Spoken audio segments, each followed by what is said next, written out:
You ever look at your family and think, how did we get here? Not in a cheesy, nostalgic way. I mean in the how did everything get so twisted and fake kind of way. I used to think I came from a decent family. Not perfect, but we had dinners together. We laughed at old photos. We celebrated birthdays with half-burnt cakes and off-key singing. Then somewhere along the line, things started to change. Or maybe they were always this way, and I was just too naive to see it. My name's Derek. I'm 34, single, and I guess you could say I've done all right for myself. I run a small but successful real estate firm down in Charleston. I'm not some mogul, but after 10 years of grinding and more ramen than I care to remember, I can finally afford the good wine, not just the one with the nicest label under $10. I bought my first investment property at 27. 7 years later, I own 15. But this story isn't about my business. It's about how I found out that the people you love the most can look you dead in the eyes and smile while sticking a knife in your back. I don't usually talk about my family to people outside my circle. There's a kind of shame in it, like I'm airing dirty laundry that should have been washed quietly and put away. But I can't keep this one in. It's too big, too ridiculous. And maybe, just maybe, someone out there will read this and feel a little less crazy about their own messed up family. Let me rewind to last year, back when I made what I thought was a grand gesture of love. My mom, Linda, turned 60, and I wanted to do something big. She's the type of woman who spent her life giving, packed lunches with handwritten notes, working extra shifts at the clinic just to buy us Christmas gifts, never once complaining even when the roof leaked or when Dad forgot her birthday. She raised me and my younger sister, Holly, practically on her own after the divorce. And even though things got tight, we never felt it. That woman could stretch a dollar like magic. So when I closed a huge deal in June that padded my bank account with an extra $420,000, I thought, why not finally give Mom the kind of gift she deserves? I found this little 2-bedroom beach house out on Folly Beach. Not too flashy, but right on the water, with these big glass doors that opened straight onto a wraparound deck. The second I stepped onto that creaky porch and smelled the salt in the air, I knew she'd love it. It reminded me of the trips we used to take when I was a kid, cheap motels and PB&J sandwiches, but still somehow the best vacations ever. So I bought it. Full cash offer. Clean title. I had it painted her favorite shade of blue and even stocked the fridge with her go-to snacks before I handed over the keys. I didn't even tell her in advance. I just drove her down one Saturday afternoon and said, "Happy birthday, Mom." She cried. I cried. Holly stood there snapping pics like she was filming a Hallmark commercial. Now, about Holly, she's 31, 2 years younger than me, and if you asked her, she'd say she was the creative one in the family. She went to school for interior design, but never really stuck with anything long enough to build a career.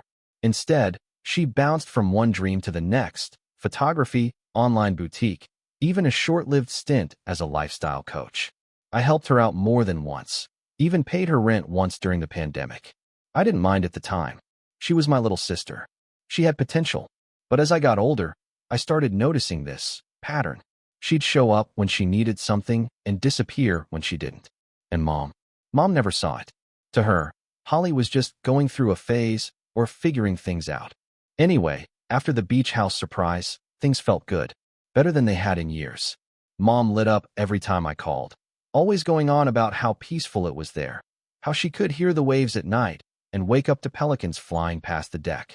I even told her she could rent it out when she wasn't using it. I offered to help manage the bookings through my company's vacation rental branch, but she waved me off. "This place is for us," she said. "For the family." That meant the world to me.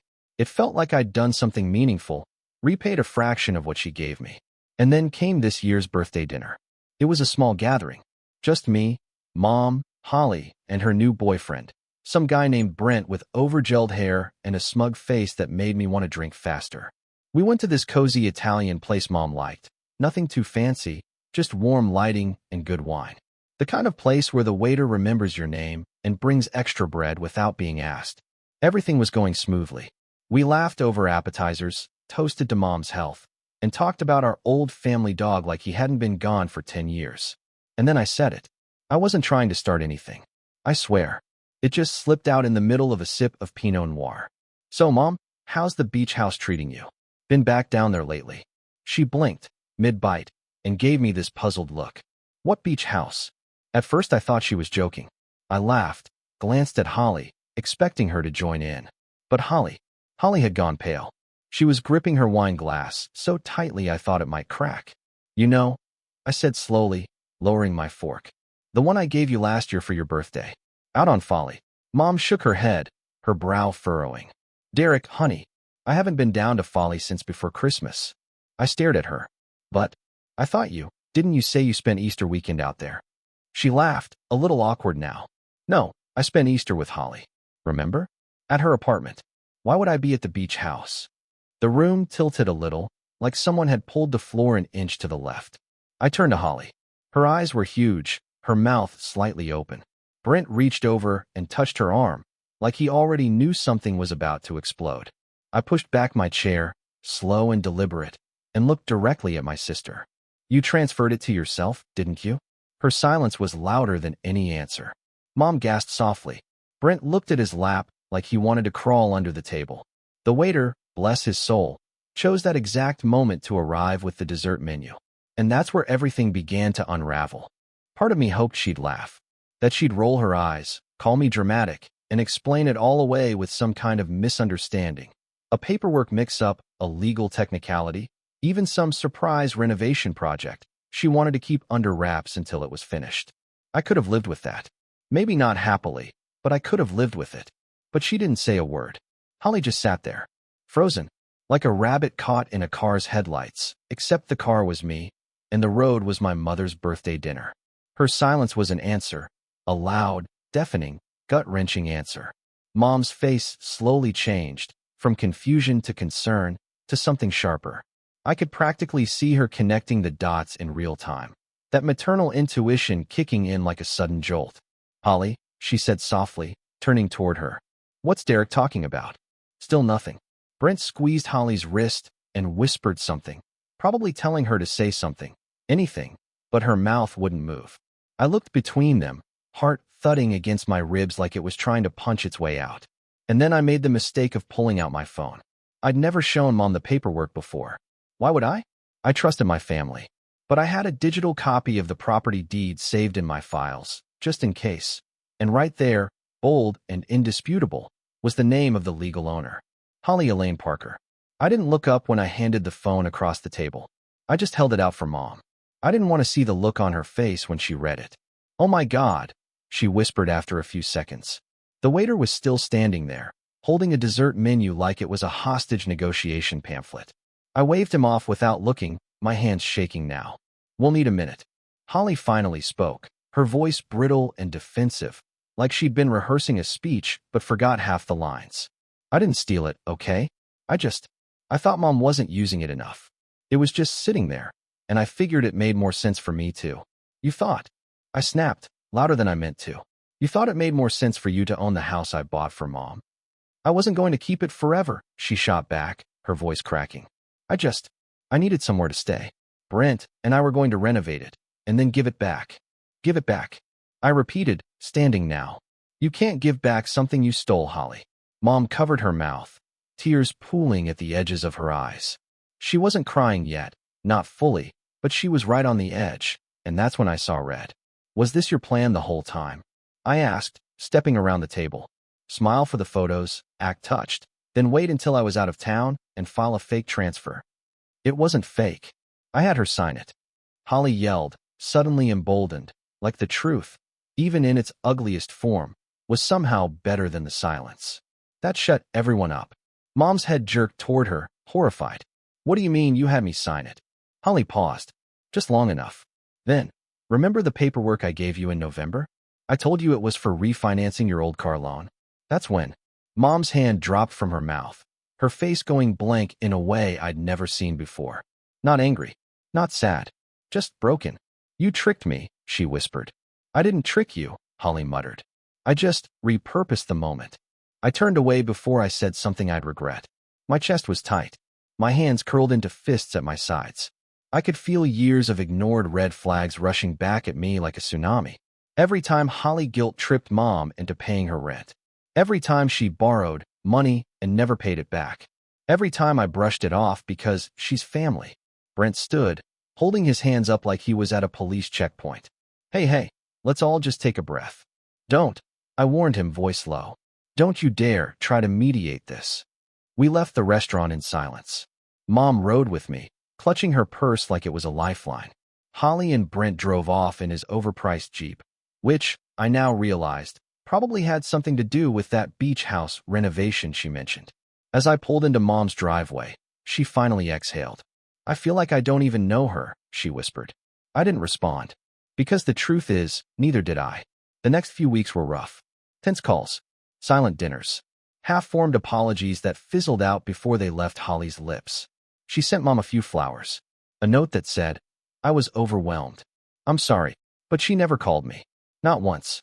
And Mom, bless her, still clung to the belief that this could be fixed, that maybe if we just talked, things would go back to normal. But something had shifted in me, something I couldn't quite name. It wasn't just about the house. It was about trust, about being taken advantage of by someone I'd spent most of my life defending. And worse, watching them exploit the one person in the world who deserved peace more than anyone. I tried to let it go. I really did. But then Christmas came. I offered to host. Big dinner, fire in the fireplace. Even got Mom one of those stupid matching pajama sets from a catalog she loved. She said yes, hesitantly.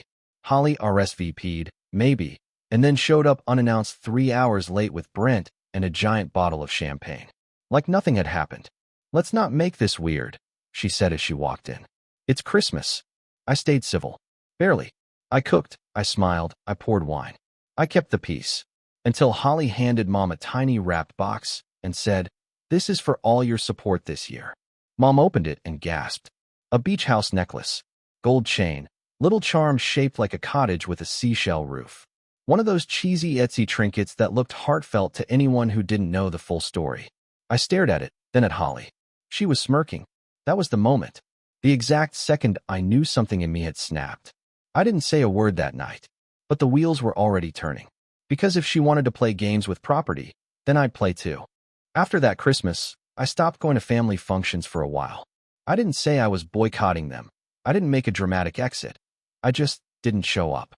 When Mom called to ask if I was coming to Holly's engagement dinner in March, I told her I had a business trip. When she asked about Easter brunch, I said I had a bad cold. Both were lies. I just couldn't bring myself to sit across the table from a woman who smiled while robbing her own family blind. But isolation is a funny thing. At first, it feels like a defense mechanism, like you're keeping your sanity safe behind locked doors. Then it turns into loneliness. And then shame. I started second-guessing everything. How did I not see it coming? How many times had I enabled Holly just to keep the peace? Was I some kind of sucker for thinking blood meant loyalty? I threw myself into work. Not out of some noble hustle mentality, just because it was easier than thinking. I stopped answering texts that weren't about properties or contracts.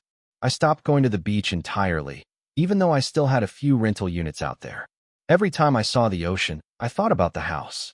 About the look on my mom's face when she realized her daughter had stolen her birthday gift and used her trust like currency.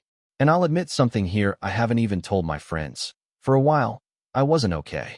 The worst part was how it all made me feel about myself. I kept replaying it, wondering what I could have done differently. Should I have sat Holly down years ago and given her a reality check? Should I have told Mom to stop bailing her out? Was I so desperate to be the good son that I let my sister become this entitled, manipulative version of herself? I started seeing a therapist. Her name was Rachel, and she didn't pull punches. She told me something during one of our early sessions that stuck with me. You're grieving the version of your family you thought you had. But now that the mask is off, you get to decide who's in your life and on what terms. That line hit me harder than I expected. I'd always been the fixer, the guy who stepped in, calmed things down, smoothed it over. But that version of me was tired. He'd been used up. So I started rebuilding, not just my relationships, but myself. First, I took a long, honest look at my business. I realized I'd been coasting, using my past success as a shield. I had a decent portfolio, but I hadn't expanded in nearly a year. I started attending real estate conferences again, reached out to old contacts, got serious about vacation rental partnerships. Within 3 months, I secured 2 new beachfront investment properties and restructured my company to include an in-house design team. Ironically, what Holly pretended to do, renovate and decorate, I now had actual professionals doing under my own umbrella. Next, I started nurturing relationships that actually gave me something back. I reconnected with my college buddy Marcus, a contractor who used to flip homes with me before he moved to Atlanta. We started doing small projects together again. One night, over beers, he said, "You've got this new edge to you, man. Like you've stopped trying to be the guy everyone leans on." I hadn't noticed it, but maybe he was right. I also began spending more time with my mom, on my terms. No more group dinners. No more, "Let's invite Holly and see if she shows." Just me and her. I took her out to lunch once a week. We started walking the pier together again, something we hadn't done since I was a teenager. Slowly, her spark came back. She started talking about getting a dog, asked me for help setting up her new iPad. We even started watching true crime documentaries together on Sundays. It felt like home. Not perfect, but real. I never brought up the house. Neither did she. I think we both knew it wasn't just about property. It was about betrayal, and neither of us was ready to poke that wound again. But Holly? She didn't stop. Over the next few months, she went full Pinterest princess on the beach house. I knew because she started posting about it. First, it was subtle. "Can't believe I get to wake up to this view every morning. #grateful #beach vibes." Then it got bolder. "Nothing like coffee on my porch. #home sweet home." I never liked or commented, but mutual friends would send me screenshots with a side of what is going on. One post in particular got under my skin. It was a reel of her showing off a full renovation, before and after shots, dramatic music, Holly doing twirls in the newly decorated living room like it was an HGTV audition. The caption read, "Hard work pays off." Hard work. She'd never even swung a hammer. That's when I knew I wasn't just angry anymore. I was done. Because here's the thing. I'd spent my whole life believing that family meant automatic forgiveness. That you're supposed to look the other way, swallow your pride, and keep the peace. But what if keeping the peace just meant handing your dignity over to someone who'd sell it for throw pillows and Instagram clout? That was the fall. But here's the rise. One morning in late June, I was sitting in my office reviewing a property transfer packet when I noticed something strange. A legal form almost identical to the one Holly had used to steal the beach house. The signature line looked eerily familiar. Not the name, but the way it was written. Slanted. Overly neat. Like someone had been trying too hard to copy a signature. That's when I remembered something. Back in November, right before Holly repurposed those forms, Mom had broken her wrist in a fall. It was a clean fracture, but she'd been in a brace for 6 weeks. She hadn't signed anything during that time. I called her immediately. "Mom," I asked, "do you remember when you signed the beach house over to Holly?" There was a long pause. Then, "I don't remember signing anything. Not when I had the brace on." And just like that, a cold clarity snapped into place. I had a hunch. A dangerous one. I pulled up the documents Holly had filed with the county. Zoomed in on the signature line. It was clean. Perfect cursive. Not a hint of a shake or smudge. Not the kind of signature someone in a wrist brace would produce. My hands trembled, but not from fear. From purpose. Because maybe, just maybe, this wasn't over. Maybe I wasn't just rebuilding my life. Maybe I was laying the foundation for something bigger. And if Holly thought she was the only one who could play the long game, she was about to learn just how patient I could be. I didn't sleep that night. I lay in bed, staring at the ceiling, replaying every interaction I'd ever had with Holly that suddenly made more sense. Every favor she'd ever asked for, every time she'd weaponized guilt, every time she'd said something like, "You're lucky you're the smart one." I had to rely on charm. I used to laugh at that. Now it made me sick. If my mother had a broken wrist at the time that transfer was supposedly signed, and if that signature was a perfect match for her uninjured handwriting, then Holly hadn't repurposed anything. She had forged our mother's signature. And that wasn't just manipulation. That was fraud. And I was going to prove it. But I wasn't going to storm in with lawyers and threats. Not yet. That's what Holly expected from me. Big emotions, public scenes, a dramatic confrontation she could twist into a sob story for her friends. No, this had to be quiet. Methodical. I wasn't interested in yelling anymore. I wanted consequences. The first step was confirmation. I called Mom the next morning and asked her, gently, if she'd be willing to come with me to a notary public and sign her name for comparison. She hesitated. "Are you planning to sue her?" she asked, her voice thin, like she already knew the answer. "I'm planning to find the truth," I said. "And whatever that leads to, I'll handle it." You won't be involved unless you want to be. To her credit, she didn't press me further. She agreed. We met at the office of a woman I knew from previous closings, Karen, a notary I trusted. I explained what I needed. 3 sample signatures, all dated and witnessed. Mom signed them with her newly healed hand, and Karen confirmed what I already suspected. The signature on the property transfer Holly filed? It didn't match. It looks like someone trying to copy her writing, Karen said. But this one's practiced, not organic. That was the confirmation I needed. Step 2 was gathering everything I could on the transfer itself. Luckily, since I worked in real estate, I had access to tools and contacts that most people didn't. I pulled the recorded deed, the witness signatures, the date of notarization, the name of the notary listed, Marissa L. Dunham. I didn't recognize it, so I tracked her down. She wasn't hard to find. She had a small mobile notary business and still kept an active website. I sent a polite email, requesting confirmation that she had personally notarized a deed transfer in November for a Linda Parker. I didn't mention anything else. Her reply came later that day. Hi Derek. Thanks for reaching out. I'm afraid I don't have a record of notarizing a deed for a Linda Parker in November. I double-checked my logs for the entire month, nothing under that name. If you have a copy of the document, I'd be happy to take a look and confirm whether the notary stamp is mine. Best. Marissa. I sent her the scan. Within 30 minutes, she called me. That's not my seal, she said. The signature's forged, and the stamp number isn't mine either. I'm going to have to report this to the state. My heart was pounding in my chest, but I kept my voice steady. Thank you for confirming. I'll be reporting it as well. Now, I had 2 pillars, a forged signature and a forged notary seal. This wasn't just a civil issue anymore. This was criminal. I didn't go straight to the police. Not yet. I wanted to build this airtight. I called a friend of mine, David Lynn, a real estate attorney who owed me a favor from a complicated deal 2 years ago. I laid it all out.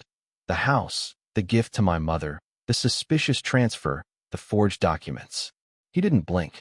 You've got enough to start something. But if you're serious about pressing charges, I'd recommend documenting every step.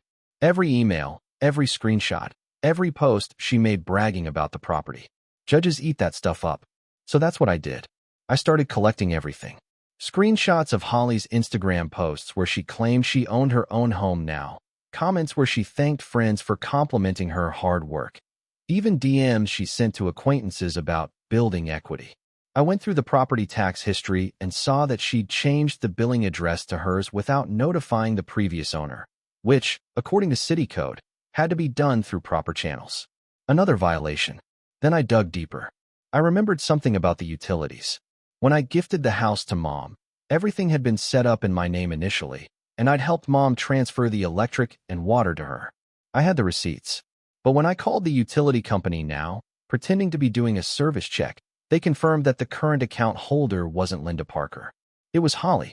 No official transfer. Just overwritten. I started to feel less like a brother and more like an investigator.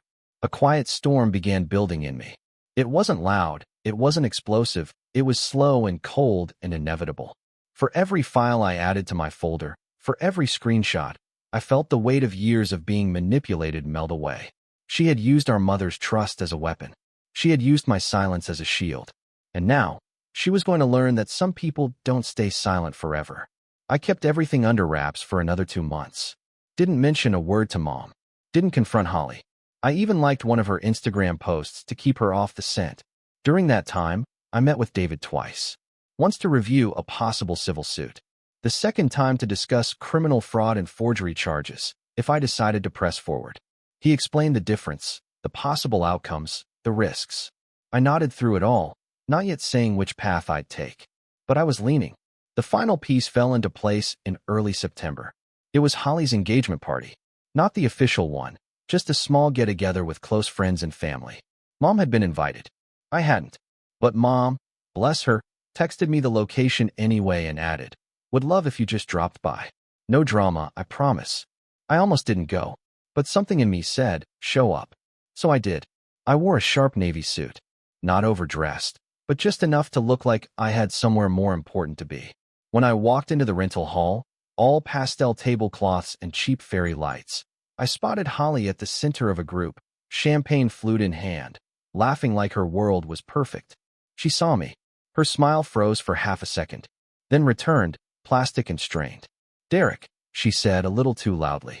I didn't know you were coming. I was in the neighborhood, I said. Figured I'd say hi. Mom beamed at me from the buffet line, clearly thrilled that I'd come. I gave her a nod. She didn't know what I was about to do. Not yet. I stayed for 20 minutes. Just enough time to shake hands, smile politely, and observe. Then, when things were quiet, I approached Holly at the bar. Hey, I said casually, swirling the ice in my club soda. Quick question. She looked up, guarded. What? That notary you used for the house transfer, Marissa Dunham? What was she like? Holly blinked. She was fine. What? I shrugged. Just curious. I spoke to her last week. She says she never met you. Her hand tightened on her glass. Oh, and the signature? The one you said Mom signed in November? She was in a brace then. Couldn't have written a grocery list, let alone a deed. She opened her mouth, but I held up a finger. Don't bother. I'm not here to fight. I just wanted you to know. I know. And soon, the law will too. She paled. Visibly. I leaned in closer. You should start thinking about what story you'll tell your fiancé when this all comes out. Because it will. And it's not going to be on Instagram. It's going to be in court. I walked out before she could respond. Didn't even look back. By the time I got to my car, my phone buzzed with a text from her.